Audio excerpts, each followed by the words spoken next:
Yo con respecto al tema de Macri, al tema del análisis del conjunto de medidas que ocurrieron a partir de la asunción de Macri como presidente, plantearía primero lo siguiente. Voy a plantear una metáfora, y que es la siguiente. Todos deben haber visto El pibe de Chaplin, y si no, vayan a verlo. Los que vieron El pibe de Chaplin se deben acordar las escenas en las cuales el pibe iba caminando con piedras por la calle y rompía los vidrios de los vecinos, y a la media cuadra aparecía Chaplin con una mochila llena de cristales enteros y ofrecía como servicio reponer los vidrios rotos, ¿no? A mí me parece que la metáfora del pibe sirve para explicar, entre otras cosas, lo que pasó desde octubre en adelante. Porque el conjunto de anuncios que Macri y sus economistas y los círculos de poder que tiene alrededor y los medios de prensa, Nación, Clarín, fundamentalmente hicieron, creo que fueron construyendo la destrucción o la piedra del pibe para que aparezca después Chaplin con su mochila y pueda justificar el reemplazo de los vidrios rotos como consecuencia de la piedra que nadie sabía dónde había tirado. Esta hipótesis, sí, que yo la defendí desde el principio, desde octubre, digamos, parecía muy loca y la verdad que me tiraban piedras a mí. Pero después de escuchar lo que hizo Macri en la apertura de las sesiones, está claro que esta es la idea. Está un poco más claro. A lo mejor estaba claro en algunos aspectos, en otros no estaba claro. ¿Qué es lo que pasó de octubre en adelante? Bueno, claramente fueron anunciando las cosas que iban a hacer y como la apuesta al poder económico era para que ocurran las cosas que iban a hacer, inclusive fueron arrinconando a Scioli en algunos terrenos en los cuales Scioli tuvo que ceder y decir que iba a hacer cosas parecidas a las que Macri estaba anunciando, como puede ser el tema de la devaluación, la apertura, el arreglo con los buitres y otra serie de cosas, aún con los matices que separaban los discursos de Scioli y Macri y los no matices, sino las cuestiones relevantes respecto de los consensos que aparecían detrás de cada uno de los candidatos y que obviamente hacen hoy afirmar mucho más que antes que no eran lo mismo la posibilidad de Scioli como presidente que Macri como presidente. Entonces, desde el punto de vista económico, lo que yo podría decir es que, a mi juicio, lo que se ve es la implementación de un conjunto de medidas que no constituyen un todo armónico como un plan de gobierno. Tampoco uno puede exigir que un gobierno tenga un plan, porque el gobierno siempre hace lo que puede y en función de las correlaciones de fuerza en cada uno de los campos en los que actúa, sino que se plantea objetivos y avanza, no avanza. Pero lo que a mí me llama la atención, que lo que quiero resaltar, es que considero que el conjunto de medidas que ha tomado Macri en el plano de lo económico son medidas que no le permiten gobernabilidad. Es decir, no le permiten durante los 4 años que esto esté tranquilo y no reviente por algún lado. Por el contrario, yo lo que veo que un conjunto de medidas que tomó el gobierno de Macri son medidas que van alimentando una especie de bomba de tiempo que si se sale algún perno, revienta todo por el aire. Yo no quiero ser catastrofista, lo que digo que lo que veo son un conjunto de medidas que no están articuladas. Y no solamente no están articuladas, sino que también reflejan la inexistencia de consenso dentro de lo que uno podría considerar es el equipo económico, donde Pratgay opina una cosa, donde Sturzenegger opina otra, donde Melconian opina otra, donde, por ejemplo, digo, como anécdota, apareció el tema de la corrida del dólar, que ya hubo 2 corridas importantes ya durante el gobierno de Macri. Entonces, bueno, ¿cómo hacemos para la corrida? Y ofrecemos una alta tasa de interés para que la gente pueda colocar dinero con altas tasas de interés y entonces no vaya a comprar dólares. Entonces lo llaman a Melconian, que es el más duro de todos. Y Melconian dice, no, si yo subo la tasa de interés con lo que me están pidiendo, armo una cartera morosa impresionante porque tengo que trasladar ese costo a los préstamos que cobro. Ni loco. Entonces, Melconian, el más duro de todos, en materia de la administración de las tasas de interés de plazo fijo, lidera las tasas más bajas del mercado. Entonces, como esto le fracasó, Sturzenegger salió a competir con el Banco Nación, con el Banco Melconian, con Melconian, y utilizar al Banco Central como el pivote para poder ofrecer una alternativa contra la corrida del dólar. Entonces le dijo a los bancos, che, ¿quieren colocar plata? Bueno, ¿cuántos quieren? ¿38%? ¿40%? ¿45%? Pagamos, para que los bancos no jueguen contra el dólar. Como ejemplo, digamos. No es solamente esto. Entonces lo que llama la atención es esto. Un conjunto de medidas que son, a mi juicio, inconexas, que alimentan la posibilidad de una explosión en algún momento, alguna ruptura que signifique un desvarío mayor que el que significaron las medidas que hasta ahora se implementaron y que daría la idea de una alta fragilidad respecto de lo que yo llamaría la gobernabilidad, ¿no? En todo caso, si uno tuviese que identificar el conjunto de planos sobre los cuales avanzó firmemente el gobierno de Macri del 10 de diciembre, podrían identificar dos. Desde el primer momento el tema de la ley de medios. Claramente avanzaron con todo, destruyeron el AFCA, la AFTIC, intervinieron las radios nacionales, bueno, en serio, la serie de cosas que ocurrieron, y el otro plano en el tema de lo económico. Ahora, permitirse ponerle el mote a eso de política de gobierno me parece todavía arriesgado. Por eso yo advierto con fuerte énfasis esta cuestión, mirarlo. Lo cual no implica que después la batalla interna del gobierno en algún momento termine estabilizándose con algún signo más o menos armónico a largo plazo, aunque a uno no le guste, ¿no? Por ahora armonía es lo que no se ve, a mi juicio, en materia económica. Entonces, bueno, una hipótesis que tengo respecto de la deconstrucción de los derechos sociales durante las primeras medidas, en estos 90 días o esto algo más de 90 días. Si fue tan fácil de construir un conjunto de derechos sociales adquiridos durante el post-2001, en realidad lo que uno tendría que mirar es no solamente el proceso de destrucción de estos derechos sociales, sino la fragilidad sobre la cual estaban construidos. Entonces, la fragilidad en todos los sentidos, la fragilidad desde el punto de vista normativo, la fragilidad desde el punto de vista de la estructura social subyacente y la fragilidad en términos de algo que yo lo plantearía en estos términos. Si desde el 2003 en adelante hubo un conjunto de corrección, por poner un nombre, a desigualdades estructurales importantes existentes en la Argentina, la posibilidad de sostener intertemporalmente para el mediano plazo este tipo de correcciones tiene que estar necesariamente asociada a que al mismo tiempo que vos haces algunas correcciones, que son una intervención en una realidad que resulta adversa, hay que intervenir en forma concomitante, con algún plan de mediano plazo, sobre las estructuras que generan, reproducen y amplifican las desigualdades. De lo contrario, de un plumazo se pueden dar vueltas. Entonces, ningún gobierno post-dictadura se planteó, mucho menos lo de los 90, pero el kirchnerismo tampoco, se planteó alterar algunas de estas estructuras que, reitero, generan, amplifican y reproducen las desigualdades. Sí hizo lo que no hizo ninguno de los otros. Atendió la emergencia de las desigualdades, que por cierto son mucho más importantes que lo que reflejaba la estadística pública. Yo voy a contar en esto un dato que es irrebatible y que es el siguiente. El gobierno que se fue es un gobierno que puso una agenda en la atención de las desigualdades y encaró una serie de acciones que a uno le gusta más, a otro le gusta menos, las puede medir con mayor o menor profundidad. Si uno lee el presupuesto 2016 que fue aprobado, en el presupuesto, entre otras cosas, se fijan las metas cuantitativas, es decir, no la plata, perdón, las cualitativas, no la plata, sino además hacia quiénes están dirigidas las actividades. Entonces, si uno mira el conjunto de los planes sociales de emergencia hacia los que menos tienen, el conjunto de los programas, que son más de una decena, que estaban vigentes en el 2016, que se aprobaron, ¿a cuántas personas llegaban a este conjunto de planes? 8.400.000 personas. Bueno, ese es el tamaño del quilombo. Entonces, uno no puede decir que eso es la pobreza, o sí, ese es el tamaño de la pobreza. Entonces, de nada vale negarlo, no importa las estadísticas. En todo caso, lo que uno puede... A mí lo que me duele del kirchnerismo, que haya negado que la pobreza tenga ese tamaño, cuando al mismo tiempo lo ponía en agenda y tenía política concreta para atender el tamaño del problema, que eran 8.400.000 o 500.000 personas.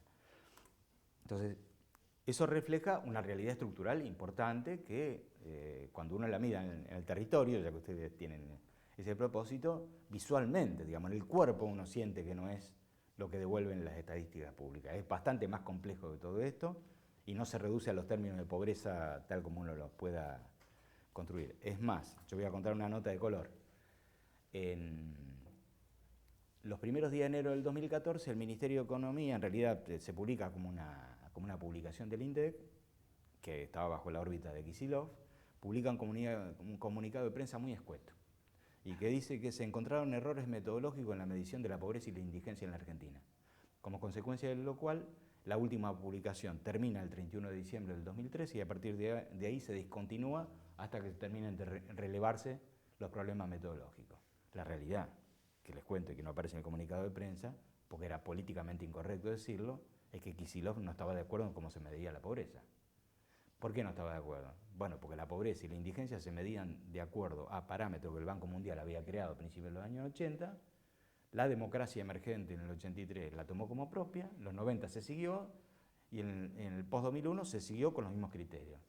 Y para hacerlo más gráfico, ese concepto, por ejemplo, el concepto de indigencia construido en los años 80, implica, por ejemplo, esta mirada, que alguien para no ser indigente tenía que tener un dinero capaz de poder comprar una lista de 27 productos que forman parte de una tabla que en Argentina se creó en el año 88, que es la famosa tabla de Elena Morales, y esa tabla dice, bueno, ¿cómo se componen estos 27 productos? Bueno, pensados para un adulto equivalente, que es un varón de 30 y 59 años. 7 kilos de papa, 25 gramos de café, bueno, una serie de cosas que si ustedes la ven, eso ratifica una construcción de consumo alimentario que tiene que ver con la dieta de la pobreza y no la dieta de la clase media. Entonces, estos 27 productos, la mitad de los 27 productos para ser consumidos tienen que ser coccionados. Sin embargo, en la canasta de indigencia no había un solo insumo energético, arreglátela como puedas, robala, digamos, pedirla prestada. Entonces, pero este concepto el que permitió definir el límite de indigencia y después el límite de pobreza con algunos bienes más. A mí me pareció bien que se haya discontinuado el 31 de diciembre del 2013. Pues claro, yo no le pido a Axel que me diga, mira, era una cagada, porque en realidad era Kirchner y Cristina, pero sale esto. Él es quien había homologado el cálculo de la pobreza y la indigencia en adelante. Pero con esto quiero decir, la presencia en el presupuesto del 2016 de este conjunto de partidas que afectan positivamente a 8.400.000 personas, ese es el tamaño del problema en la Argentina. Si uno ve las medidas, bueno, desde el punto de vista económico hay un conjunto de medidas que apuntan al diagnóstico implícito que recién se hizo explícito el día 1 de marzo. Primer problema, el tema del déficit fiscal. O sea, existe la idea de que los estados tienen que tener superávit, lo cual es un disparate, ahora voy a explicar por qué. O sea, que el estado tiene que tener mayores ingresos que los egresos, como si fuese una casa. Entonces, ¿qué hace un estado cuando le sobra plata? Y lo deposita en el banco, donde lo va a tener, no lo va a tener en una caja fuerte. ¿Y qué hacen los bancos con la plata? Y la prestan. ¿Y a quién se la prestan? Y según los negocios que definan los bancos. Por lo tanto, si un estado tiene superávit, en realidad lo que está construyendo es una especie de ahorro forzoso, no aplicado a un fin determinado, y cuyos fines en realidad lo define el propio sistema bancario. Eso uno lo tiene que tener clarísimo. ¿Eso qué quiere decir? ¿Que los estados tienen que tener déficit? No, tienen que salir parejos. Y si tienen déficit no pasa nada. El problema no es la existencia del déficit, sino que el problema es ¿para qué es el déficit? ¿Qué es lo que financia el déficit? Y en todo caso, ¿cómo se lo cubre? Si el déficit es para la carrera armamentista es una cosa, si el déficit es para producir obra de infraestructura es otra, si es para atender los planes sociales de la gente que menos tiene, es otra. O sea, el déficit no importa por su magnitud, sino que importa por la calidad del uso del dinero. Lo que ocurre es que desde el punto de vista de la corriente principal y dominante en materia de economía, el déficit es un problema y el superávit es el objetivo. El mismo Néstor Kirchner hablaba y se regodeaba en los primeros años del superávit gemelo. Esto es, superávit en las cuentas públicas, porque el Estado Nacional tenía más ingresos que egresos, yo cuando lo escuchaba me brotaba. Y la otra, sí, el otro sí, que es el superávit del comercio externo, es decir, vender afuera más de lo que se compra de lo de afuera. Para el caso de Estados Unidos, por ejemplo, que es el país que emite la moneda mundial, tiene déficit gemelo desde 1973. Claro, ellos emiten la moneda y total, lo que necesitan emiten y no tienen problema. Estados Unidos compra cada vez más y el déficit comercial, esto es, las compras externas crecen a ritmo mayor que las ventas externas y tiene un déficit fenomenal en las cuentas públicas del Estado porque la carrera armamentista lo tiene ahí en la picota, para que tengan una idea, de cada 100 pesos que gasta, 100 dólares que gasta el Estado Nacional, el Estado Federal en Estados Unidos, quitando la jubilación, quitando la partida jubilatoria, entre el 65 y el 68% está asociado con el Ministerio de Defensa. Bueno, hay que bancar todo eso y la economía funciona alrededor de esto. Entonces, en la Argentina, bueno, el problema era, la Argentina tiene un déficit enorme, que era un 2%, 2,3% del déficit, a pesar de que el macrismo habla de un 7%, lo que pasa es que el 7% es después de las medidas que tomaron. Las medidas que tomaron implicaron un incremento del déficit. ¿Por qué implicaron un incremento del déficit? Y muy sencillo. Por un lado, renunciaron a ingresos, que ustedes los conocen. Bajaron Basado en el código aduanero que antes les comentaba, el código aduanero habla de la creación de los derechos de exportación y entonces define que las alícuotas pueden ser de 0% en adelante, obviamente no puede haber alícuota negativa. ¿Qué hizo el gobierno de Macri? Bueno, para la mayoría de las posiciones arancelarias de exportación las redujo a 0%, con lo cual les digo, si en unos meses les falta plata, los muchachos van a subir de 0%, van a subir algunos de los aranceles de exportación, que creo que es lo que va a pasar. A junio no llegamos. Creo que en abril lo van a tocar. Ahora voy a explicar por qué abril. El 5 de abril, más precisamente. Bueno, sí. No, te digo a la hora. Va a ser a las 10 de la mañana. Eso es. Sí, va a ser a las 10 de la mañana, el 5 de abril, si es que no inventan algo antes. Entonces, todo este conjunto de medidas, reduciendo a cero las alícuotas de derechos de exportación o bajando en la parte principal de lo que es el complejo oleaginoso 5% de la exportación, 5% del derecho que se cobraba sobre la exportación de habas de soja, o sea, poroto, harina, aceite o biodiesel, implicó una renuncia de ingresos muy importante para el Estado Nacional. ¿Cuánto? Y no se sabe. ¿Por qué no se sabe? Porque lo que hay que mirar es lo que va haciendo en cada uno de los meses, porque cada mes se exporta a determinado precio que puede o no variar. Por ejemplo, la soja bajó este año con respecto al año pasado, en dólares, pero en pesos, si uno lo traduce, el incremento es fenomenal. Entonces, lo que uno tiene que medir es cuál es el efecto en pesos que tiene para el presupuesto público la baja de 5% que se traduce a dólares, ¿a qué tipo de cambio? ¿A 13,20 o a 16,50? Y bueno, eso dependerá de lo que ocurra en adelante. Lo que no hay duda es que esto implica una caída de los ingresos y acentúa el tamaño del déficit. El déficit llegó a más del 7% y va a ser mucho más todavía durante este año, según lo que yo estoy viendo, como consecuencia de un conjunto de factores. El primero es la renuncia de ingresos. Entonces, renuncian a esto. La renuncia de ingresos más importante es esta. La otra renuncia de ingresos, que es de menor jerarquía, es antes había un mercado regulado del dólar y todo el que quería comprar dólares para ahorro, para turismo, que yo pagaba una tasa, el 35%, el 20%, eso se desapareció. Esa diferencia ahora se lo queda a quien vende dólares. El Estado ya no cobra eso. O sea, ese recurso, que era un recurso más o menos importante, desapareció. La actividad económica tiene dos indicadores que reflejan el comportamiento de su nivel desde el punto de vista fiscal. ¿Cuáles son? La recaudación del IVA y la recaudación del impuesto al cheque, que son débitos y crédito bancario, que es un termómetro fenomenal. Si uno cruza los dos y mira los ciclos económicos en la Argentina, puede no mirar los ciclos. Hay que mirar la recaudación del IVA y del impuesto al débito y al crédito bancario, mirar las partidas, no la composición, y puede saber cómo viene la mano con la actividad económica. Ustedes pueden decir, bueno, pero hay economía en negro. Sí, no importa, pero la economía en negro es un espejo de lo que ocurre con la economía en blanco, no es otra economía, están totalmente vinculada e interpenetrada. Entonces uno puede mirar solamente la economía en blanco y ahí definir las tendencias. Y no hace falta que el INDEC las publique, mira nada más la recaudación del IVA y de impuesto al débito y al crédito y lo saca. ¿Y cómo viene la mano? Mal, mal. Una caída nominal inclusive con respecto a algunos meses anteriores, como no se había visto antes, a pesar del proceso inflacionario, ¿no? Entonces, es una cosa que hay que observar. Entonces, ¿esto qué implica? Hay una caída de los recursos, está claro. Entonces, ¿cómo se acentúa el déficit? Renuncia explícita a los recursos, porque bajaron a cero los derechos de exportación, porque bajaron 5%, etcétera, porque baja la recaudación, porque baja la actividad económica. Por otra parte, hay un aumento del gasto. ¿Cómo un aumento del gasto? Esto no venía en la chica del gasto público. Bueno, vamos a verlo. El día 17 de diciembre se devaluó la moneda, ustedes lo deben recordar. ¿Cómo se evaluó? Mágicamente, ¿qué vino? Bueno, porque el Banco Central no intervino. El Banco Central habló con dos operadores. Estos dos operadores son dos bancos, uno el Citi y otro el HSBC, para que hagan las primeras ofertas. Entonces, si uno hubiese tenido la oportunidad de sentarse en la pantalla de cualquier agente de bolsa, podría haber visto a las 10 de la mañana, que cuando se abrían la operatoria, que había dos jugadores, que son con este número de quit y este número de quit, que son el HSBC y el Citibank, que jugaron a ofrecer comprar dólares en lugar de a 9,70, como era la última cotización del 16 de diciembre, al precio que apareció como 14,30, 14,50.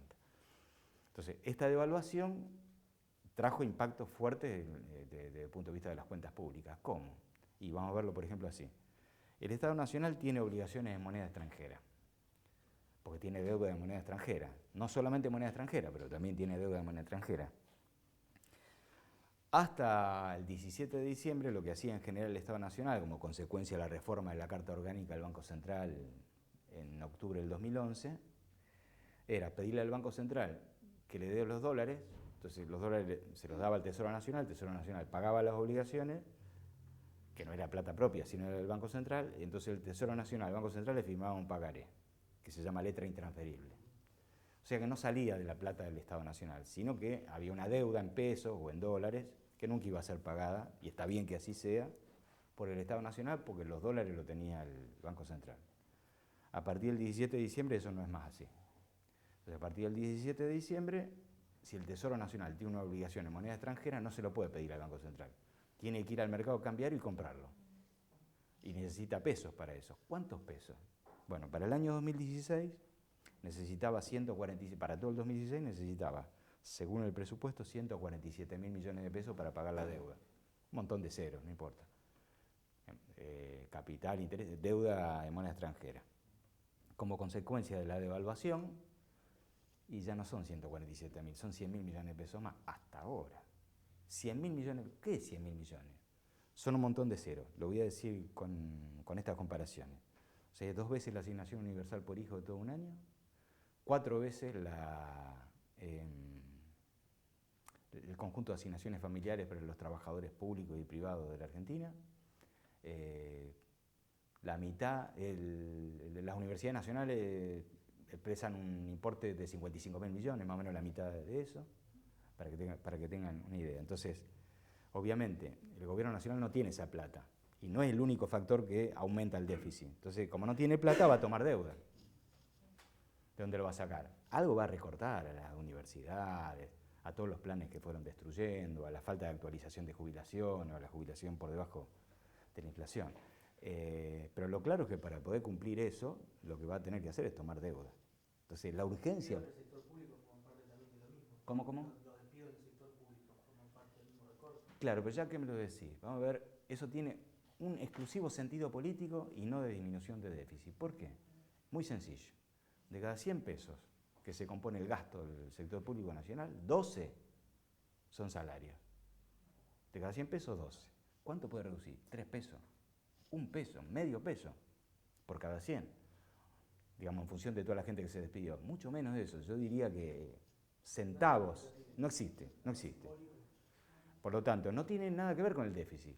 Tiene que ver con el disciplinamiento y a su vez tiene que ver con una señal para el sector privado. Y hay un número que no les dije. ¿Cuánto mide el presupuesto? 1.600.000 millones de pesos. Entonces, vos te sumás 100.000 millones de pesos porque te aumentaron los intereses, porque devaluaste, imposible. O sea, hace falta deuda, no hay otra forma de resolverlo. Porque además, ¿cuánto es 100.000 millones de pesos? Además de esa comparación. Y es más o menos parecido a todo lo que se pensaba recaudar durante el 2016 de las retenciones agropecuarias, mineras, etcétera, que ahora están recortadas. Entonces la recortaron por un lado y por el otro lado suben una cifra similar hasta ahora en función de la cotización del dólar. Yo pienso que el gobierno nacional hasta diciembre lo que va a hacer es continuar con un ritmo de evaluación más o menos administrado y que acompañe el ritmo inflacionario. En castellano, 19,70 el 31 de diciembre. Más o menos. Digo, para poner un número. Entonces, hay que verlo. Entonces, las obligaciones de moneda extranjera van a subir traducida a peso porque el Estado va a necesitar más pesos simplemente por el proceso. Eso va multiplicando la deuda por el tiempo. Sí, porque van a necesitar tomar nueva deuda para eso. Yo no sé si comentar, bueno, después me meto. Acá lo corto y en todo caso abrimos el juego. Porque para esto uno podría volver a recorrer los boletines oficiales y hacer una descripción de algunas medidas. A lo mejor interesa algo en particular. O, sí. La regulación del mercado financiero que fueron haciendo, le voy a preguntar.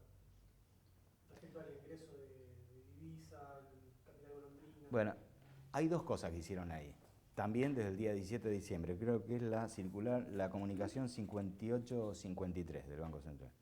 La 5.850 es la primera que desbarata el tema del mercado libre de cambio. Bueno, esa es una cosa importante. Son 3 cosas en realidad. Por un lado, existía una restricción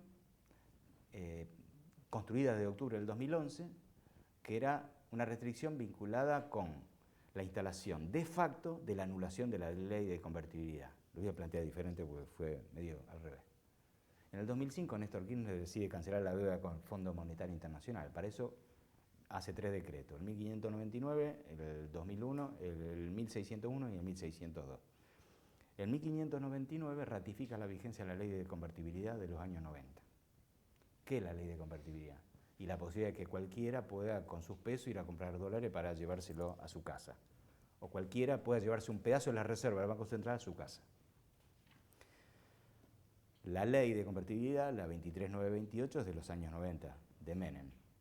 La convertibilidad en la Argentina, tengo que hacer un poco de historia, pero muy breve. En la Argentina existió una caja de convertibilidad entre 1890 y 1921, más o menos. Se la sepultó formalmente en 1935, cuando se creó el Banco Central, pero esa caja de conversión, que obviamente no era contra dólares, sino contra libra esterlina, hacía posible que cualquier ciudadano que tuviese plata sobrante pudiese ir con la moneda argentina, cambiante de 1890 hasta 1921, y cambiarla por libras esterlinas. En el 35 se terminó la convertibilidad y durante unos años, si uno mira el balance del Banco Central del 35, 36, 37, hay una operatoria para liquidar lo que quedaba de la caja de conversión. La idea de la conversión es una idea de cuando existía patrón oro en el mundo. No existe más la caja de conversión en ningún lado. Pero en el 76 la dictadura la restauró, no llamada así, cuando creó el mercado libre de cambios, que fue la segunda medida que tomó la dictadura. Primero liberó las tasas de interés y segundo generó la libertad de cambio. Entonces apareció un doble mercado en el 76, el mercado comercial, que era para las exportaciones, para las importaciones, y el mercado libre. Y la libertad de conversión arrancó en el año 76, siguió durante la democracia, nada más que durante el Alfonsín no había dólares, así que por más voluntad de ejercicio del derecho de conversión que tuviese, no había dónde comprar dólares, había muy poco. Y cuando llega el menemismo, la restaura creando una ley específica que le llama ley de convertibilidad. Y que al contrario de lo que se piensa, la ley de convertibilidad es la ratificación de ese derecho y una segunda cosa que no tiene que ver con la conversión, sino que es con la relación de la cotización de la moneda local con la moneda extranjera, que es 1 a 1. La crisis del 2001 no implicó el entierro de la ley de convertibilidad, implicó el entierro de la cotización 1 a 1. Siguió la convertibilidad y sigue la convertibilidad. La ley está vigente. Entonces, eso uno lo tiene que tener presente porque cuando el gobierno de Kirchner, de Cristina, en realidad en el 2011 se dan cuenta de que la fuga de capitales es fenomenal porque existía una libertad casi ilimitada para que la gente se lleve la plata afuera, o sea que se lleve las reservas del Banco Central a su casa, meten un conjunto de restricciones que se popularizó a partir de Clarín, Nación y el establecimiento como cepo. Que es mentira, no es un cepo, es la defensa, yo digo, es la defensa de las reservas internacionales que no son de la gente, son del país las reservas internacionales. Vos no te puedes llevar los dólares a tu casa. A ver, lo voy a decir en otros términos. Alemania tiene el 82% de sus reservas internacionales en oro. ¿Ustedes vieron algún alemán yendo al banco a decir que por favor les cambie un euro por oro? Eso no existe.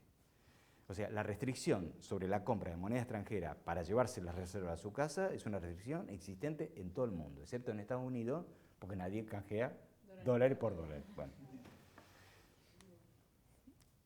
Bueno, ¿por qué planteo esto? Porque hasta ese momento, hasta octubre del 2011, cuando Mercedes Mercado del Pont sube al Banco Central, cualquiera que tuviese dinero podía comprar hasta 2 millones de dólares por mes. Lo primero que hace el gobierno de Macri es restaurar ese derecho. 2 millones de dólares por mes el día 17 de diciembre. O sea, una familia tipo de mucha plata obviamente, en un año se lleva 96 millones de dólares a su casa, lo cual es una locura. Bueno, esto se abre. ¿Por qué se abrió y por qué no pasó nada? Pues ya se la habían llevado. Excepto hasta el momento en que los exportadores empiezan a marretear la liquidación de divisas de las exportaciones que están haciendo en China. Entonces el gobierno dice, ¿y por qué? Y porque los exportadores no van a liquidar a 13,20 ni a 13,80. Quieren que el dólar cueste más. Entonces arrancó una corrida contra el dólar. Que es lo que yo creo que se va a acentuar el 5 de abril. ¿Por qué digo el 5 de abril? El 5 de abril vence el pago de servicios de intereses de buena parte de los títulos de la deuda pública. Vence el 5 de abril y el 5 de octubre. Entonces el 5 de abril Va a haber una corrida seguramente para ver quién se hace de los dólares, cómo se juega contra los bonos, cómo se cobran los intereses en moneda extranjera. El gobierno nacional no va a tener plata para pagar los intereses en moneda extranjera tal como resulta del compromiso original de vencimiento de deuda, porque a eso se va a sumar además los nuevos compromisos de deuda que tienen. Me fui al cuerno con esto, porque vos me preguntaste algo y yo hablé de la convertibilidad, pero esa es una parte de la desregulación. Cada uno puede ir al mercado de cambio, no tiene que demostrar la existencia de una obligación en moneda extranjera y se puede llevar la reserva del Banco Central a su casa. Por un lado. Por el otro, la otra desregulación fue sobre el mercado de las tasas de interés. Cristina lo que había implementado es un régimen a partir del cual se defendía al pequeño rista. En lugar de tener que negociar con el banco una tasa de interés para el plazo fijo, mínimamente el pequeño rista tenía una tasa garantizada. Entonces el banco podía hacer lo que quiera, pero al pequeño rista le tenía que pagar esa tasa. Y la otra desregulación que existía era que el banco no podía colocar a cualquier tasa de préstamo, porque si colocase por encima de determinada tasa tenía una multa de tal envergadura que le quitaba el sueño y las ganas de cobrarla. Entonces, esta regulación ponía un piso a la tasa de interés para el pequeño ahorrista y ponía un techo a la tasa de interés para que se cobren sobre los préstamos en general, sobre tarjeta de crédito, hipotecario y toda la verdura. Lo que hizo este muchacho Sturzenegger es sacar los dos límites. O sea, no hay tasa mínima, por lo tanto ahora negocia el pequeño ahorrista con el banco y tampoco existe tasa máxima. No es que no existe tasa máxima, redujeron las multas, por lo tanto las multas son insignificantes y los bancos pueden cobrar cualquier tasa. Y la otra cosa que se desreguló es respecto de esto que vos planteabas, que ya me iba a olvidar, que es el tema de la libre entrada de divisas, ¿no? Se redujo en algunos casos a un día y no a 365 días, Antes, digamos, cualquier especulador traía plata a la Argentina, la colocaba en el sistema financiero, pero tenía un problema. No un problema, una restricción. ¿Cuál es? 365 días, estadía mínimo. Entonces, bueno, jodé todo lo que quiera, pero para el corto plazo no vas a poder. Joder. Ahora bajo de 365 a 120 para un conjunto de operaciones, pero para otra la unidad es el día. ¿Con la computadora lo pones un día? Sí, no solamente eso. No sé si alguna vez alguien hizo alguna operación de bolsa. Por ejemplo, si yo quiero comprar un título público, voy a un agente de bolsa y digo, che, Dina, quiero comprar estos títulos. Bueno, no hay problema, ¿cuánto querés comprar? Tanto. Me llama a las 5 de la tarde y me dice, che, te compré tanto. Fenómeno, tengo 72 horas para depositar la plata.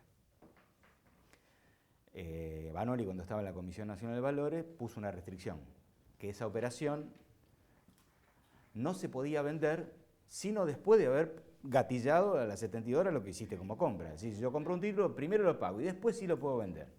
¿Qué hicieron los muchachos? Eliminaron. Entonces yo puedo comprar un papel sin plata y venderlo y ganarme la diferencia sin haber puesto un mango. O sea, se vuelve al régimen anterior. Esa, ¿eh? Sí, la gran timba. Una pregunta, dentro de estas contradicciones que marcaban dentro de los distintos ministros de Economía, digamos, ¿hay diferencias digamos, de paradigma o digamos, hay alguna, digamos, estoy tratando de pensar como las disputas internas hacia dentro del macrismo y los distintos ministros de Economía, digamos, que están disputando, jugando, digamos, en esta situación que por acá y demás? Yo creo que sí hay diferencia. Ahora, digo, hay diferencia desde el punto de vista de su formación, su perspectiva, la historia personal, su currículum, dónde trabajaron y qué sé yo. Sturzenegger está procesado todavía por el megacanje y sin embargo forma parte del Banco Central, fue el titular del Banco Central. Hay unas trayectorias diferentes, uno puede identificar. O sea, no todos son iguales y no todos tienen la misma perspectiva. Puedo contar que Melconian, por ejemplo, nació en un barrio pobre en Valentín Alsina. Eso ya no existe más, obviamente después pasaron otras cosas. Pero me parece que también lo que uno tiene que mirar es no solamente de dónde viene, quiénes son, a quiénes representan, sino cómo son las condiciones bajo las cuales operan en el lugar concreto en el cual le tocan actuar, ¿no? Yo digo, por ejemplo, Mercedes Marcó del Pont, cuando sube al Banco Central, se encuentra, entre otras sorpresas, con que los gobiernos anteriores del Banco Central, las presidencias anteriores de Kirchner en adelante, no tocaron las estructuras de segunda línea que había dejado los años 90. Entonces, el primer problema que tuvo es cómo hacer para cepillar a esos tipos o esas mujeres y sustituirla por gente que ni siquiera tenía formada. Entonces, estas cosas también ocurren. Hay terceras líneas del Banco Central que subieron con Mercedes o con Banoli y que todavía no las tocaron, porque algunos son funcionarios de carrera. Entonces, creo que también hay que mirar eso.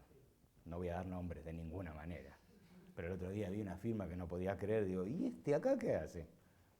Bueno, puede ser que se haya vendido, pero sí.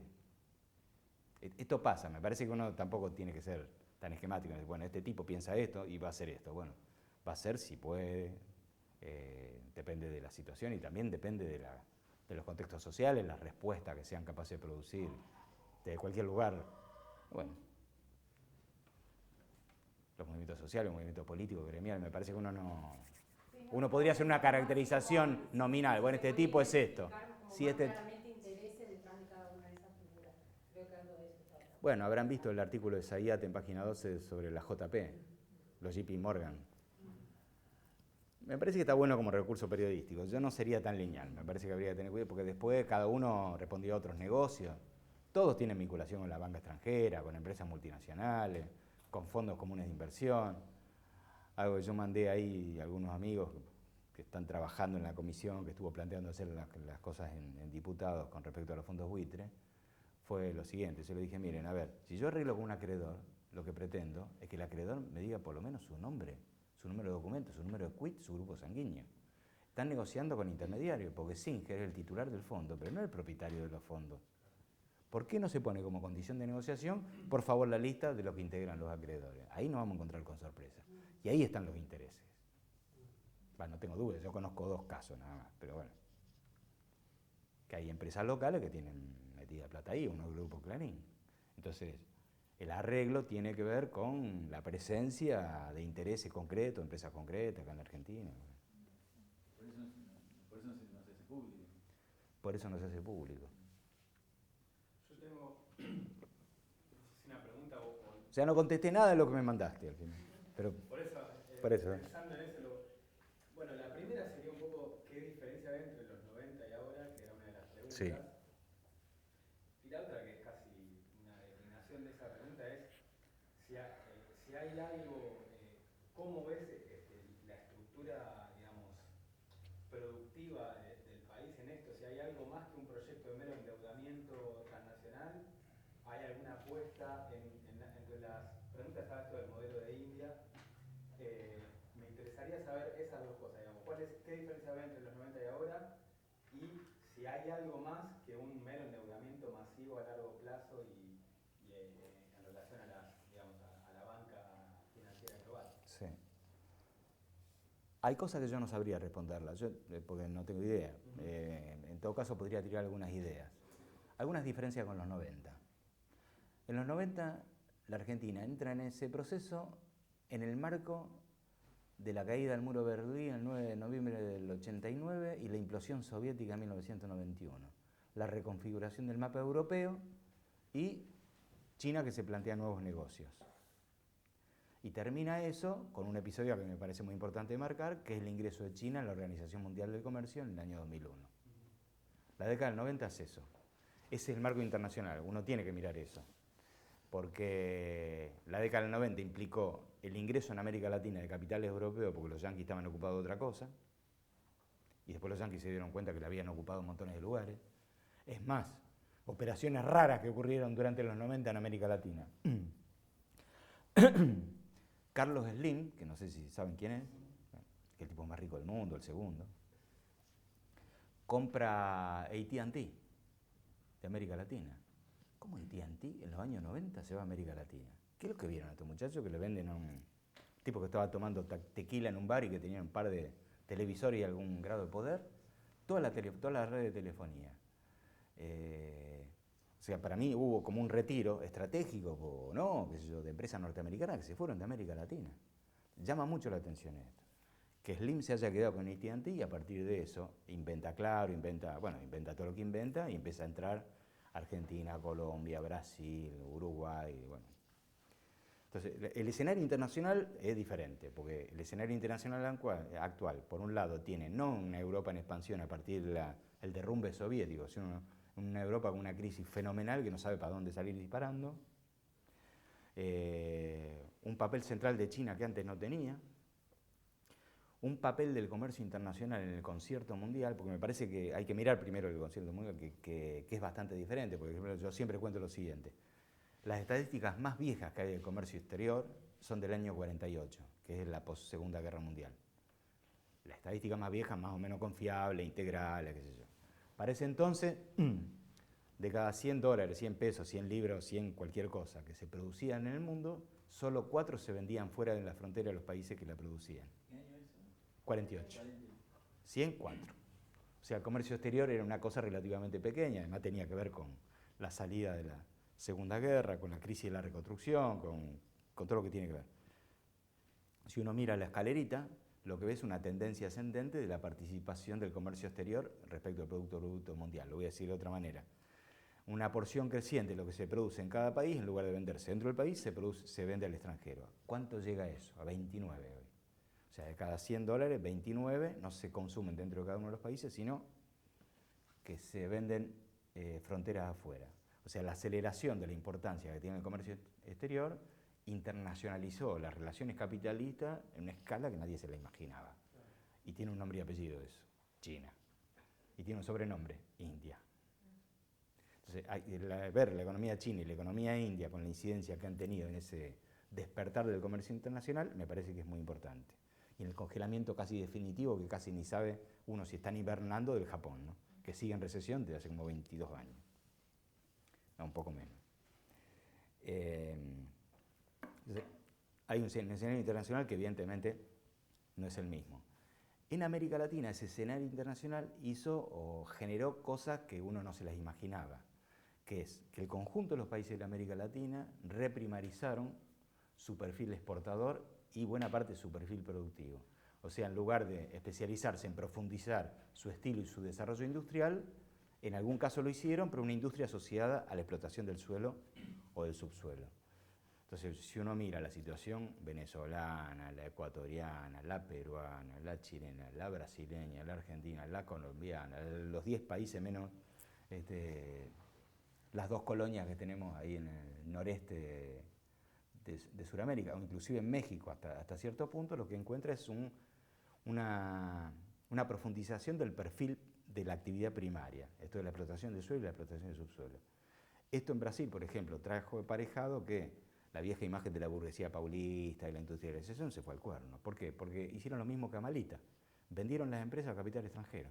Entonces, la desnacionalización de la cúpula industrial brasileña es una cosa impresionante en los últimos 10 años. Y la reprimarización volcada hacia 2 cosas, la explotación del suelo y el subsuelo. Y en el subsuelo hay, digo, antes de Argentina, porque me parece interesante. Mira, bueno, ¿cuál es la compañía de bandera por excelencia de Brasil? Petrobras. Petrobras es una multinacional que está explotando en Nigeria. La mitad de la superficie de Nigeria se utiliza para la producción de la mitad de la superficie utilizable para la agricultura y la ganadería se utiliza para producir agrocombustible. Bueno, Petrobras es uno de los jugadores predominantes. Entonces, Argentina, digamos, no está en los años 90, porque los años 90 a nivel internacional y a nivel regional cambiaron, y tampoco está en los años 90 como consecuencia de las transformaciones que hubo aquí. En los años 90, recordemos que hubo un proceso de privatizaciones, y ese proceso de privatizaciones tuvo como actores principales a compañías extranjeras asociadas en menor escala con capitales locales. Los capitales locales se fueron retirando a medida que vieron que se pudría todo en el 2001, y por lo tanto fueron valorizando en dólares antes que se pudra todo su participación en las empresas privatizadas. Y después esos capitales los capitales locales que formaban parte de emporios importantes, como fue el caso de Malita, terminaron vendiendo su participación, o por el contrario, hicieron lo que hizo la familia Roca. La familia Roca, una de los accionistas más importantes del grupo Techin. Hasta noviembre del 2001 estaban radicados en Puerto Madero. En noviembre del 2001, no sé si se acuerdan la fecha, noviembre del 2001 más o menos, unos días antes del incendio, mudan las casas matrices. Entonces crean una empresa que se llama Tenaris, con domicilio en Luxemburgo, y un poco más adelante crean otra empresa que se llama Ternium, también con domicilio en Luxemburgo, en el mismo piso, en la misma oficina, que es una oficina en la cual no hay nadie, solamente hay un contestador donde si vos hablas te dice que te comunicaste con el Emporio Techin, y si te querés comunicar con Ternium o con Tenaris, tenés que dirigirte a otro lugar. Entonces, un emporio nacional que se transformó en una empresa extranjera. ¿Por qué? Porque está radicado afuera. Entonces, cada fin de año quiere girar su utilidad de Luxemburgo, obviamente. Pero eso además se permitió libremente porque como el régimen de inversión extranjera no lo prohibió, precisamente lo permitió. Entonces, el cambio cupular en la estructura de lo que es la burguesía o la élite argentina me parece un dato muy importante ahora respecto de los años 90. No solamente porque está altamente extranjerizado, sino que además está fuertemente primarizado, reprimarizado. A eso le podría agregar cuál fue el punto de inflexión que tiró para otro lado. Bueno, la reestatización de YPF, 51%. Ahora, vieron que se está discutiendo el tema de los acuerdos secretos, Chevron, salió el Alonso con alguna pavada. Bueno. Lamentablemente, el acuerdo secreto de Chevron, yo puse ahí en el Facebook y amenacé, lo voy a contar acá, pero no se lo cuenten a nadie, salvo en la cámara, porque ya lo va a conocer todo el mundo. Hay dos cuestiones que hay que ver. Primero, las cuestiones confidenciales que tienen que ver con la localización de las cuencas, la intensidad de la explotación, el estado en el que se encuentra, qué sé yo, que si vos se la contás a otro, viene otro y te la afana, pero aunque ya están instalados ahí. Como el know-how de la empresa. Y sí, claro. El otro son las condiciones de acuerdo entre YPF y Chevron. Bueno, primer condición, ni YPF ni Chevron existen en el acuerdo. Lo que existen son dos empresas creadas por YPF, que se llaman CNHC y CNHC Commodities, con domicilio en Delaware. ¿Conocen Delaware? Bueno, ya queda un poquito lejos. Que es un paraíso fiscal muy grande, Delaware, el principal paraíso fiscal de Estados Unidos. Para que tengan una idea, la principal compañía agroexportadora del mundo se llama Cargill. ¿Dónde tiene la casa central Cargill? En Delaware, por supuesto. Chevron, de hecho, creo que no podría figurar por el quilombo que tienen juicios con otros estados, entre ellos Ecuador todavía. Estoy hablando de YPF, todavía no te dije Chevron. Ahora vamos a Chevron. No, me quedé pensando en por qué no figuraba ninguno de los Claro, dos. no, Chevron no figura precisamente por las mismas razones por las cuales no figura YPF. Entonces, Chevron, que armó una compañía que también tiene el nombre de Chevron y otro aditamento, que tiene su casa central no en Delaware, eligió otro lugar un poquito más frío porque más cálido, es Bermudas. Ahí la Bermuda. Entonces, el acuerdo Chevron y YPF no existe. El acuerdo es entre estas dos compañías que creó Galucho, digamos, con el aval de Cristina, radicada en paraísos fiscales, y esta otra empresa que está radicada en otro paraíso fiscal. ¿Por qué? Y porque cualquier quilombo ambiental, ¿quién se hace cargo? Ni YPF ni Chevron, sino estas empresas que son insolventes. ¿Quiénes son los dueños de estas empresas? Bueno, yo tuve los contratos, los tengo los contratos y tengo el nombre y todo. ¿Quiénes son? Bueno, viejos funcionarios de YPF que aparecen como los propietarios y los accionistas. Entonces, esto también es un problema, porque esta es una continuidad. ¿Por qué sigue Galucho? ¿O por qué Alonso dice que no los quiere publicar? Y bueno, porque hay un negocio permanente que trasciende los mandatos y trasciende las coyunturas electorales. No es para pegarse un tiro, pero uno tiene que conocer esto, porque de lo contrario no... le erra al vizcachazo, en el sentido de que uno no sabe cómo contrarrestar este tipo de... No sé si te contesté, pero... Porque yo, viste, me agarro de del hilito. Respecto al bolsillo de nosotros de todos los días, que es respecto de 2 o 3 puntos que estoy mencionando. Y es, si se pueden retirar reservas del Banco Central y llevármela a mi casa, es el punto que puedo comprar cuántos dólares se me antoje. Entonces, si yo puedo sacar reservas del Banco Central, implica que el Estado, ¿con quién se endeuda el Estado entonces? Porque necesita más peso, producto de la devaluación también al mismo tiempo. Como necesita más peso, y yo le puedo sacar reserva al Banco Central, ¿qué significa que el Estado necesite más peso para mi bolsillo si de 100 pesos 88 pertenece a la clase trabajadora? ¿Me expliqué? Más o menos, pero... A ver, si voy a intentar, porque no sé exactamente si tu preocupación es porque el Estado necesite peso o no necesite peso. Yo te diría una cosa al revés que la que planteas vos.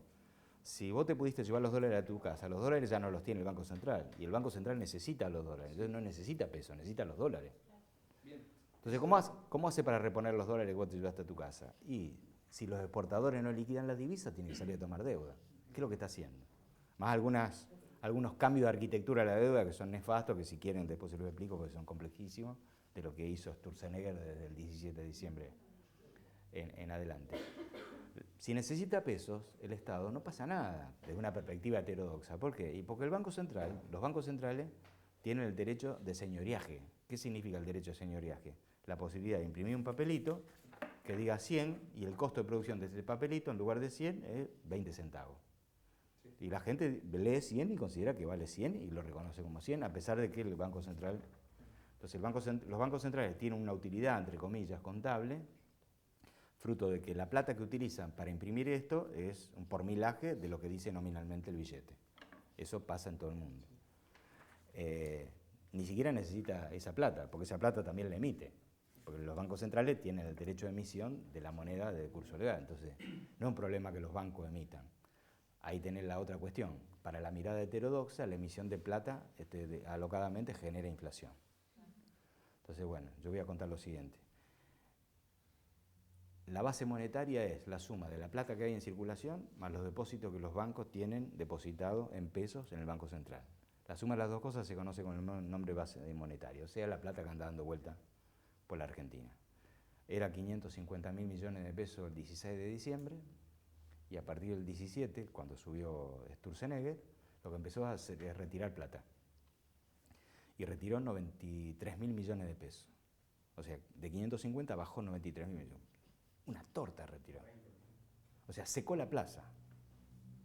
Y hay poca plata por todos lados, no solamente porque la plata no alcanza, sino porque los bancos no tienen plata porque el Banco Central la absorbió con un conjunto de mecanismos. Sin embargo, la inflación desde el 17 de diciembre se fue al cuerno. ¿Qué tiene? Se tendría que haber derrumbado los precios. O sea, no tiene nada que ver la emisión con la inflación. Pero la idea esta es una idea muy fuerte, es uno de los fundamentos de la economía ortodoxa, ¿no? Se emite, reitero, otra época, por ejemplo, que ya la deben recordar, 2001, finales del 2001, junio del 2002. No había plata. Estaba la Blecop, los Patacones, los Bocanfor, los Ecacor, no había plata. Sin embargo, la inflación de los primeros 6 meses fue abrumadora. No había emisión, no había plata, había papelitos, había títulos incobrables. El federal, que encima no te lo reconocían por el 100%, sino solamente por el 70% acá enfrente, no sé si hay algún entrerriano por acá. Fue el único caso. El federal era el único que era reconocido por un valor inferior al nominal. Entonces, esto de asociar la emisión con la inflación es una locura. No te lo contesté, pero... Y no sé cómo contestártelo. Yo te desacredito esto. No hacen falta, el gobierno no necesita pesos, necesita dólares para reemplazar lo que vos te llevaste a tu casa. Y se tienen que endeudar en moneda extranjera. Eso. Pero todavía no termino de colegir con la devaluación. ¿Qué significa que el Estado necesite más peso para poder pagar esos dólares que ya no están en el Banco Central? ¿Qué significa para eso, para el laburante? Si arrancaste diciendo que de 100 pesos, 88 son del laburante, pero este sector del laburante, digamos. ¿Qué significa? En realidad no significa que el Estado necesite más pesos. ¿Qué significa que el Estado necesite más dólares que ya no están en el Banco Central? ¿Qué significa que el Estado necesite más dólares que lo vas a ir a buscar afuera para nuestros pesos que conforman 88 de cada 100? Sí, en realidad va a salir a tomar préstamos afuera, no para volver a posibilitarte a vos que te lleves la reserva a tu casa, porque vos sos asalariado, sí, y ahora la plata te alcanza menos que antes. Hoy pudiste ahorrar, el mes que viene ya no puedes ahorrar, olvídate, porque el proceso inflacionario sigue, todavía no te tocaron los sueldos, y te comiste la inflación de octubre a marzo, que ahora voy a hacer un comentario. Por lo tanto, no vas a ser vos, van a ser los bancos, las compañías grandes, las que van a presionar sobre el mercado del dólar para llevárselo. Y van a presionar para el Banco Central para que tenga reservas suficientes para garantizar este derecho de conversión, fruto de las normas que rigen desde el 17 de diciembre. Con los pesos va a pasar otra cosa. Lo que va a pasar es que esta restricción de circulación monetaria se va a traducir, para tu caso particular y para el caso de todos los asalariados, en dos cosas tangibles que yo ya las planteé. La primera es una caída del consumo. Y la segunda, como consecuencia de la caída individual del consumo, un impacto inmediato sobre funcionamiento de la economía en su conjunto, se vende menos, se recauda menos, las empresas venden menos, expulsan a los trabajadores porque no venden como vendían antes, etc. Sí va a haber algo diferente que los 90 en todo caso, y que es lo siguiente. Ahora hay una parte importante de personas que tienen un ingreso importante en la Argentina y que les permite cierto nivel de ahorro. Puede desaparecer el nivel de ahorro y solamente les va a alcanzar para consumir. Pueden no consumir todo lo que consumían y seguirán viviendo bien. Pueden no cambiar el auto todos los años, sino cada 3. O sea, hay un colchón que tiene que ver con el estándar de una parte importante de la población que por ahora no se va a notar. Se va a notar de a poquito. Hay otra parte que va a madurar de golpe porque teniendo un ingreso importante se quedó sin laburo porque cierra la fábrica o el comercio donde trabaja. Pero hay que ver cómo se desenvuelve ese... Ahora, cuando vos planteabas lo de esta proporción desde lo que se produce y el porcentaje de casi un 80 que se consume acá y que si por ende baja el nivel de ingreso y se afecta al nivel de consumo, es intencional, digamos, hay una búsqueda para por ende después tener que buscar como un mercado externo, aunque eso implique, digamos, un deterioro de el ingreso y digamos, el nivel de vida. O sea, ¿es intencional ese trueque? Bueno, a ver, yo te contestaría esto. Por un lado hay un concepto. El concepto es que el consumo, cuando se recalienta mucho, es un problema para la economía. Entonces el consumo tiene que estar ahí controladito. Y si baja un poco y si está restringido, mejor. Por lo tanto, no lo ven como un problema. Y si el problema ese afecta, por ejemplo, a las cuentas públicas, porque el Estado recauda menos, bueno, hay que achicar el gasto. Y si no se puede achicar el gasto, se toma deuda, o sea, se patea la pelota para adelante. Que en general lo que han hecho las administraciones ortodoxas. Yo te podría contar, en base a un artículo de 1939 de un polaco que se llamaba Michał Kalecki, que es un artículo de 6 páginas que se llama Aspectos políticos del pleno empleo. El tipo analizaba el problema durante la época del pre-nazismo, ¿no? O del nazismo en ascenso. Y decía que en realidad el empresario capitalista, ¿qué más quisiera que un obrero con fuerte poder de compra para que le compre toda su producción? Pero eso tiene un problema. El mantenimiento del nivel de vida deja de lado la preocupación por perder la fuente de trabajo, si hay trabajo para todo el mundo. Y entonces pelea por más.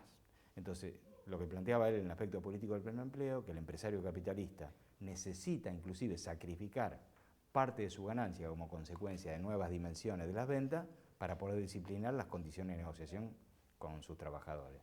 Estos tipos están convencidos de eso. Probablemente no tengan ni idea quién era Kalecki, pero está claro que prefieren eso porque negocian en otras condiciones y conservan la hegemonía en el proceso negocial con la contraparte, ¿no? Yo digo, hay que mirar eso, porque no tendría lógica. ¿Cómo? Si van a vender más y todo el mundo. Bueno, pero pierden la manija. Pero hay también una búsqueda de salir más al comercio, o sea, a vender hacia afuera, digamos. O sea, que la economía se mueva más hacia afuera que hacia el mercado interno, como fue ahora. Bueno, suponete que vos te pudiste comprar una heladera en Frávega porque tuviste 24 cuotas sin interés. Y ahora se te rompe y no la puedas comprar. Hay que ver si esa empresa puede vender ese lavarropa afuera, porque tiene que competir con multinacionales, probablemente no lo pueda vender. Entonces, ese es un negocio solamente para determinados renglones de producción. O sea, la probabilidad de sustituir las ventas al mercado interno con exportaciones, o sea, vendiéndolo a otro mercado, depende de un montón de cosas. La capacidad de competitividad que tenga la empresa acá, si el otro mercado se abre o no abre. El otro mercado porque está así cerrado, porque ya todos los jugadores se repartieron el mercado. Y si quiere incorporarse alguno más, no. Eso hay que verlo. También hay que saber que algunas compañías tienen mayor facilidad de poder vender afuera o adentro en función de que son compañías multinacionales que están en 40 países. Entonces pueden hacer que lo que no vendan acá, lo vendan afuera, pero no es inmediato. Y lo que no pueden hacer es llevarse a los trabajadores, por lo tanto los trabajadores acá quedan en la calle. Que comentaste algunas cosas en relación al primero, lo que veías como como un disparate entre el equipo económico, que se iban tomando cada uno y donde no veías un plan de gobierno. Sí, una armonía, por decirlo, sí. Bueno, y que eso se puede transformar en una bomba de tiempo. Bueno, después está el punto este del 80 y pico % del dinero que funciona dentro de la economía del asalariado, que repercute obviamente en la economía total. Total. Ahora, el déficit el déficit fiscal, digamos, ¿qué sentido tiene? Digamos, ¿cuál es la lógica de tomar déficit fiscal? Digamos, si le presenta tal problema de gobernabilidad a mediano plazo, digamos, ¿dónde está la ganancia en eso? Yo quiero achicarlo. Puede ser tomar deuda. No, yo digo que... Claro. Ellos plantean que el problema es el déficit. Obviamente el déficit nunca existe, porque el déficit se resuelve de alguna manera. ¿Cómo se resuelve? Porque las cuentas públicas terminan equilibrándose. Si vos te ingresó menos de lo que gastaste, de alguna manera lo resolvés. ¿Cómo lo resolvés? Con deuda. ¿Qué significa deuda? Por ejemplo, no le pagás a los proveedores. En lugar de pagarle a 30 días, le pagás 60, no empezás a estirar los plazos. O le haces un débito porque le decís que no te cumplió la obra. O tomás deuda en el extranjero. O sea, el déficit no existe como tal. Lo que hay es un déficit que termina cubriéndose con deuda. El tema es qué deuda. Entonces, la deuda es con las obligaciones corrientes que se tienen acá, fundamentalmente con los proveedores de la obra pública o lo que sean, o con deuda tomada en pesos, moneda extranjera, con algún agente financiero, banco, el FMI o quien sea. Esa es la idea de fondo. Ahora, no como solución, lo ven como recurso de corto plazo, porque creen que en algún momento la economía argentina se va a expandir, se va a modernizar, se va a transformar en una gran potencia estilo India, qué sé yo, como no sé qué cosa tienen en la cabeza, y vamos a superar todas las penurias, se van a poder pagar las deudas, etc. Esa es la confianza que en general han tenido las administraciones ortodoxas y siempre terminan igual, digamos, porque es desacertado por la importancia que tiene el mercado interno en la Argentina. Yo desconozco el modelo indio, ¿vos sabés? Yo también. Ah, Puedo contar algunas cosas, ¿no? estaría bueno eso, porque la verdad es que no sé en qué se basa la economía india. Bueno, India son como varios países en uno, en realidad. Yo supongo que cuando ellos hablan de transformarnos en India, se refieren a la importancia que tiene el gran polo tecnológico que ha desarrollado India. Previo al 2001 había montones, miles de investigadores hindúes, chinos, rusos trabajando en los sistemas de seguridad y en la NASA, fundamentalmente en Estados Unidos. A partir del derrumbe de las gemelas, no dije atentado, a partir del derrumbe de las gemelas empiezan a expulsar esta mano de obra por cuestiones de seguridad nacional. Yo tengo algunos casos nacionales, conozco 2 rosarinos que me contaron cómo fue todo este proceso y se empezaron a expulsar con una condición inclusive, que no cuenten los secretos de las cosas que habían trabajado ni podían trabajar en cosas parecidas a las que venían trabajando en sistemas de seguridad. Los hindúes trabajaron sobre sistemas de desarrollo tecnológico vinculados, por ejemplo, con la criptografía y generaron, digamos, un polo tecnológico en una serie de áreas de tecnología de punta que lo transformaron en diferenciado respecto al resto. Es más, cuando arrancaron los centros de atención a distancia para distintos servicios telefónicos, lo que se llame, los hindúes hicieron punta en eso. Los más grandes están ahí. Entonces, la verdad que pensar que en Argentina creemos call center o desarrollemos la criptografía, no es que no se pueda, ¿no? Pero pues, también tiene un sistema industrial importante China, India, ¿no? Es una potencia industrial India, ¿no? A su vez tiene grado de pobreza e marginación que son del otro mundo. Bueno, malas condiciones, ¿no? salarios muy bajos en algunos casos, en otros no. Por eso te digo que son varios países. Hay salarios hindúes o salarios chinos que son similares en términos de poder de compra que los salarios que se pagan en Estados Unidos. Por eso van a veces, ahora empieza la puja a ver si vuelven a Estados Unidos algunos capitales como consecuencia de los altos salarios en términos de poder de compra que hay en China y en India, ¿no? Es muy loco, pero... Sergio, Y en México lo mismo pasa. Lo de la maquila es solamente para un caso de la industrialización. Otro caso no es maquila. se trasladaron a México fábricas internas de microcomponentes o de tecnología para computadora o chips de todo tipo, que antes eran solamente ensamble y ahora se diseñan, se fabrican, se construyen, se distribuyen, todo en México. Perdón. Y en este escenario así,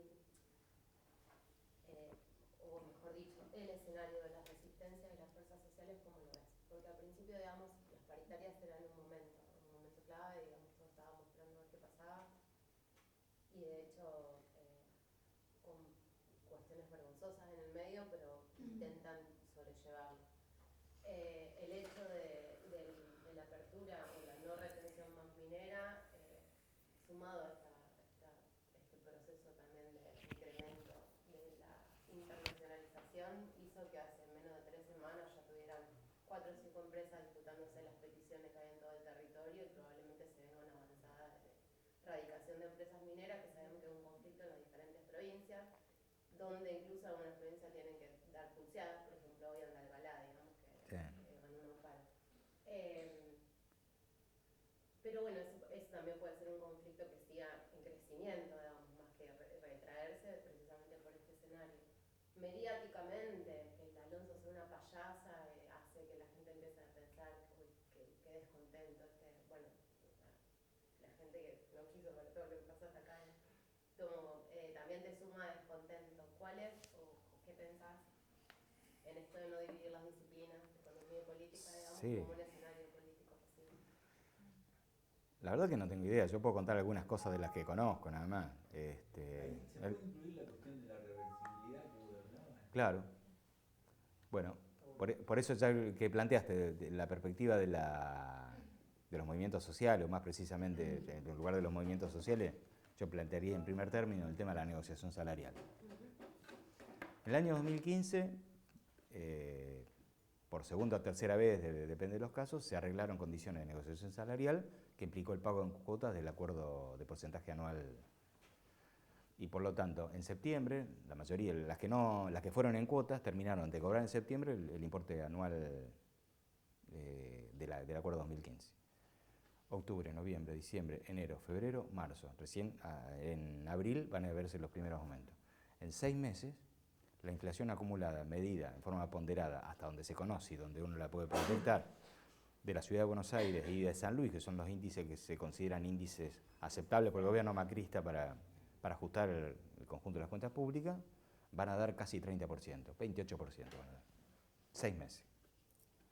Entonces, si hay un acuerdo salarial que se empieza a cobrar en abril, que en abril mismo no cobre 30%, va a tener un poder de compra menor que en el mes de septiembre.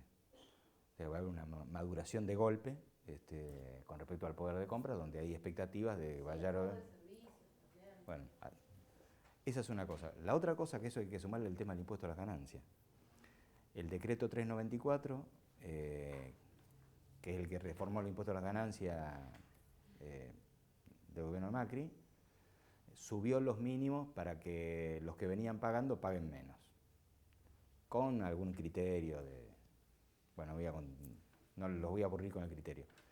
Pero, entre otras cosas, el decreto ese tiene 3 partes dispositivas. Bueno, lo que leyeron en el boletín lo puse. La dispositiva del segundo artículo dice que se deroga un decreto del año 2013, que había dejado fuera el impuesto a los que entre enero y agosto del 2013 tenían ingresos brutos inferiores a 15.000. Eso se elimina, con lo cual los que ahora entran dentro del mínimo pagan impuesto a la ganancia. En el año 2013, antes de la reforma, el 27% de las personas que tenían ingresos en la Argentina, ingresos asalariados o jubilaciones, pagaban impuestos a las ganancias. Era mucha gente. Después de la reforma empezó a descender y llegó más o menos a un 14, un 16% más o menos al 2014. En el 2015 será más o menos parecido, 15%. O sea, de cada 100 personas que cobran ingresos salariales o jubilaciones, 15 pagan impuesto a la ganancia.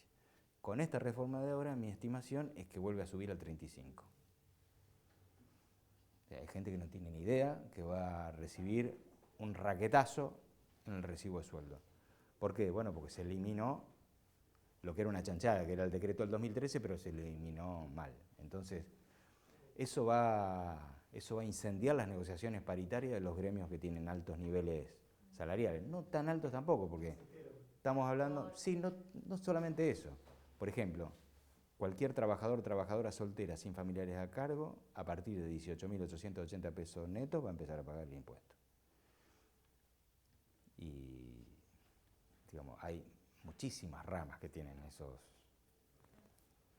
sí, aceiteros, bancarios, químicos, petroquímicos, algunos papeleros, parte de los empleados del comercio. Sí. Ni hablar de las jubilaciones provinciales, como el caso de Santa Fe, donde acá se paga el 82% móvil del salario en actividad. 18 también, ¿no? Es el mismo valor, mayor de 18.880. Y mucho más va a pegar en jubilado y jubilada como consecuencia de que ahí claramente no tienen ninguna carga familiar a deducir. Ni a su esposo o esposa, puede ser viudo o viudo, y hijo, menos a un perro solamente pueden deducir. Entonces el impacto sobre la clase pasiva que tenga ingresos más o menos acomodados desde el punto de vista jubilatorio va a ser también alto. O sea que yo creo, yo no sé lo que va a pasar. Sí sé, en todo caso, sí podría decir que una cosa que es sorprendente, que ninguna de las 5 centrales sindicales, a pesar de las diferencias y heterogeneidades, no convocó a un mínimo paro general contra las medidas y que están pensando en otras cosas o que están ocupadas con otras cosas, y eso ha hecho que las federaciones, es decir, las entidades de segundo grado, no solamente ocupen el lugar natural que tienen que ocupar como federaciones, sino que hayan tenido que construir a lo largo de hace muchos años el papel de entidad de tercer grado, que debiera haber garantizado las CGT o CTA. Entonces, yo veo ahí una especie de maduración de lo que es el estilo y la práctica de conducción en las federaciones, que independientemente de quién las conduzca, van a generar un problema. O sea, ahí hay que mirar el tema de las federaciones.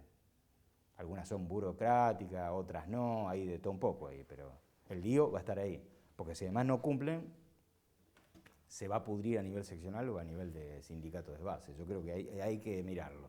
Y es pronto, ¿eh? Es marzo, es finales de marzo, principio de abril. Ahí yo veo un ruido. ¿Y de la estrategia del PJ llamando a consulta popular, qué pensás? Viste que no es del PJ. Bueno, un blog, una parte del... No, fue el FIT el que se lo propuso. No, el FIT, claro, no, el FIT, perdón.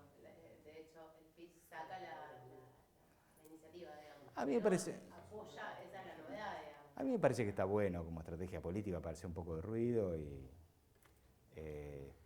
se tendrían que haber acordado antes. O sea, la consulta popular existe en el 94, nunca fue reglamentada y en materia de deuda, la verdad que con todo lo que se hizo, se podría haber llamado a ratificar. Con la de hidrocarburos. Escúchame, si la ley de medios la discutimos del 83 en adelante, pues yo desde que aparecieron los escritos, no sé si alguien escuchó hablar de Ricardo Horvat, que fue de los primeros pioneros que trabajó sobre un tema de una ley de medios contra la dictadura, y si participó tanta gente en su discusión, ¿por qué no podía participar de otras instancias legislativas de reforma con la ley de identidad financiera, inversión extranjera? Bueno, o sea, yo lo que digo es que hay un problema de la democracia representativa, artículo 22 de la Constitución, el pueblo no gobierna ni delibera, sino a través de sus representantes. Estamos fritos, hay que discutirlo. No sé, pienso. ¿Sabes que pasemos alguna más para que Sí, y va. desolvidarte? Vos arrancaste diciendo algo que fue como un punto neurálgico de la preocupación de nuestras charlas, nos encuentra cómo has tenido este mes y pico que venimos juntándonos, y es que estas políticas económicas no están pensando en la gobernabilidad. Entonces nosotros nos preguntábamos, desde un punto de vista general, no solo por las medidas económicas, también podrían ser las medidas represivas que estaban tomando, ¿no? Teníamos como 3 imágenes posibles, algunas más ingenuas que otras. Una es son idiotas, otras son irresponsables, y una tercera están ejerciendo otro tipo de poder. Vos como economista, ¿qué pensás en esto de que el gobierno sea tan unilateral en el tipo de medidas que toma y no esté poniendo algo de guita por abajo, digamos, a sabiendas que en cualquier momento, como decimos, esto puede explotar de una manera, digamos, irreversible, como pasó en la historia reciente de Argentina, digamos, el 2001 como antecedente más fuerte. Yo descarto, no son idiotas. Segundo, pueden ser irresponsables en algunas cosas. Sí sé que tienen algún proyecto. Me parece que están trabajando a largo plazo y no les importa que se incendie. Deben tener previsto, digamos que si el incendio es muy fuerte, para eso tienen el aparato represivo y todo lo que están armando consecuencias. Ahora la pregunta es cómo hacen para gobernar. Creo que apuestan, creo que están muy convencidos de que si siguen las recetas ortodoxas van a tener como respuesta de la economía internacional la financiación generosa a largo plazo para poder sostener y diferir para adelante los problemas. O sea, vivir de prestado hasta que se puedan resolver las cuestiones. Yo creo que apuestan a eso. Me parece ilusorio. Están así mandando todo al all-in, como que si eso sale mal, como incluso ellos lo dijeron, no hay plan B, digamos. Es que si eso, bueno, por eso digo, si sale mal el tema del financiamiento, ¿qué puede volver a ocurrir? Que suban de vuelta los derechos de exportación. Anoten, van a subir los derechos de exportación, no tengo duda que lo van a hacer, porque no van a obtener la respuesta. Porque la única fuente de financiamiento que existen y que son tangibles, que son más o menos previsibles, qué sé yo, son las que está haciendo China. Pero China tiene otra estrategia. China se ha convertido en el principal prestamista internacional, el Fondo Monetario no existe, el Banco Mundial menos al lado de lo que ha hecho China desde el 2007 en adelante. Entonces, que sería para otra charla eso, todo con CH. Pero hay que mirar eso. China tiene otra estrategia y esa sí es una posibilidad concreta. No creo que estos tipos quieran ir a aceptarse con los chinos porque los chinos vienen con otros planes, digamos. Tienen planes de expansión en otros terrenos y creo que no coinciden con las líneas de trabajo que me imagino tienen los asesores de esta gente. Por eso uno no puede decir que eso, ¿no? No son ingenuos, sí pueden ser irresponsables en algunas cosas, irresponsables de nuestra perspectiva, ¿no? Ellos son responsables de lo que... No sé. No tengo ni idea de, no sé, quizás por eso sea un poco anacrónica, pero hablamos una vez de que sí o sí aún un gobierno de derecha tiene que pensar en generar ciertos consensos, ciertos beneficios mínimos a la población para que no se desborde. Y estos 3 meses no se encuentra eso. Quizá para mí, en lo personal, algo compartíamos, será la mayor sorpresa. No que iba a ser un gobierno que iba a pegar un ajuste fuerte, sino un gobierno que no esté pensando un poco por abajo para que la cosa no se desborde. Por eso era la intriga o la duda. Pero tampoco pasa nada, porque en realidad todo el mundo sigue tranquilo y cada uno sigue su vida, se fueron de vacaciones, compraron dólares. O sea, hay un nivel de consenso, está claro que hay un nivel de consenso. Por ahora. También me va a pasar eso próximamente. Claro. ¿Vos descartás la posibilidad de un shock, entendiendo shock como se consigue en Chicago? ¿Cómo? Si descartás la posibilidad de que esto vaya madurando hacia un shock, entendiendo por shock como se consigue en Chicago, que es la posibilidad de que una crisis abra nuevamente una crisis a nivel social, abra nuevamente los mercados, digamos, ¿no? Para seguir alentando la reproducción del capital. La verdad que no tengo idea. No sé, uno se podría imaginar escenarios. Yo me acuerdo de un reportaje que le hicieron al CEO de Bunge y Born en el 2002, en el medio del quilombo acá. Le dijeron, ¿y cómo van a operar ustedes en la crisis? Y el tipo le dijo, pero usted me extraña su pregunta, le dice al periodista. Nosotros hace 200 años que cada vez que hay crisis crecemos. Bueno, pero no es para todas las empresas, está claro, ¿no? ¿Cuánto le crees vos a esos escenarios que te llegaba a formular? Y bueno, yo descreo en la confianza que ellos tienen en el mercado internacional. Porque creo que el mercado internacional tiene otros problemas y tiene otras prioridades. Que puede ser que alguno venga, preste, qué sé yo, pero ya lo tuvieron. Digamos, la primera licitación de 5.000 millones de dólares que hicieron fue desierta porque le habían pedido 14% anual en dólares. Entonces digo, no lo pagamos. Y se enterró. Entonces buscaron por otro lado. Entonces buscaron un préstamo que les dieron un pool de banco, eso lo deben haber leído, por 5.000 millones de dólares. Entonces los bancos, cosa que no se hace nunca, le pidieron garantía. ¿Cómo garantía? Que era una garantía propietaria. Entonces el Estado Nacional aceptó la garantía y los bancos pidieron como garantía de los 5.000 millones de dólares títulos de la deuda pública por valor del doble. ¿Por qué piden por el valor del doble si el préstamo es a un año? Y muy fácil, porque piensan que dentro de un año los títulos van a valer la mitad. Puede no ser que valga la mitad, puede ser que valga el 70%, pero los bancos, ¿qué van a hacer si ya tienen eso en garantía? No le van a cobrar, le van a decir, quédate tranquilo, no te cobro los 5.000 millones, me cobro de los títulos que me diste y te devuelvo lo que me sobra. Entonces, ¿cuál es el negocio? Esos títulos rinden el 8% anual en dólares. Si los títulos valen la mitad, que lo recibieron en garantía, no van a cobrar 8% en dólares, sino 16%. Porque el interés se calcula sobre lo que dice el título, no sobre lo que ellos pusieron. No existe. El 8% anual en dólares no existe en el mundo, 16 menos aún. O sea que tendrían durante 10 o 12 años títulos con un rendimiento. Entonces es... Hacemos la última. Sí, por favor. Quiere que uno de los últimos puntos que habías planteado vos era la posibilidad de reversibilidad. Sí, que no dije nada. Bueno, a ver, yo veo dos problemas, puede haber más, ¿no? Pero veo dos problemas sobre los cuales va a ser difícil reversionar las cosas que están haciendo estos tipos. Primero el tema de la deuda. A ver, lo voy a decir así. La deuda externa, entendiendo por deuda externa, la deuda que el Estado Nacional tiene con acreedores que no residen en el país, no con acreedores que residen en el país, antes de la asunción del gobierno, medía más o menos 33.000 millones de dólares. 33.000 millones de dólares. Este año, con todo lo que están haciendo y lo que uno supone van a hacer, esa deuda se va más que duplicar. Va a llegar a 80.000 millones de dólares. Deuda externa, o sea, deuda del Estado Nacional, deuda externa pública, ¿no? Deuda externa del Estado Nacional con acreedores que no residen en el país y en moneda extranjera. 37 o 32 o 35 donde estaba ahora no era un problema porque estábamos más o menos administrados, además con el tema que el Banco Central le daba los dólares al Tesoro para que pague y el Tesoro le firmaba un pagaré al año del JOPO. Estaba todo bien. Esto no pasa ahora. O sea que no solamente el problema ya es con la totalidad de la deuda exterior en moneda extranjera, sino que además se va a duplicar el problema. Ese para mí es un problema irreversible, porque además está asociado con lo que pase con los buitres. Si le dicen que sí, solamente hay que contar los días que falten para que cualquier otro tarado que tenga el 93% de los títulos vaya a Gries o a cualquier otro juzgado y pida la diferencia. Eso va a pasar, es inevitable que pase y alguno le va a decir que sí. Ese es un tema de irreversibilidad que yo veo groseramente. El otro es la destrucción del tejido productivo si esto se prolongase del tejido industrial, que es débil, pero está lo suficientemente extendido en la Argentina, si esto se extiende durante, por ejemplo, 4, 5, 7 años. Salvo que sea aceleradísima la destrucción de la industria en la Argentina.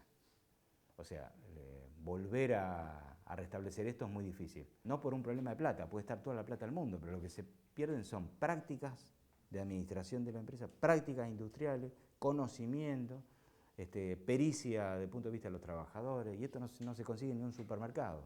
Esto requiere procesos de construcción. Entonces, o sea, si logran avanzar en la deconstrucción de parte del tejido productivo industrial y en la deuda, yo veo esos problemas. Por eso digo que hay que poner el ojo ahí. Todo lo demás, con pelea social, se puede revertir. Esa es la parte buena que nos querías contar. Claro. Muchas gracias, Sergio. Gracias a ustedes.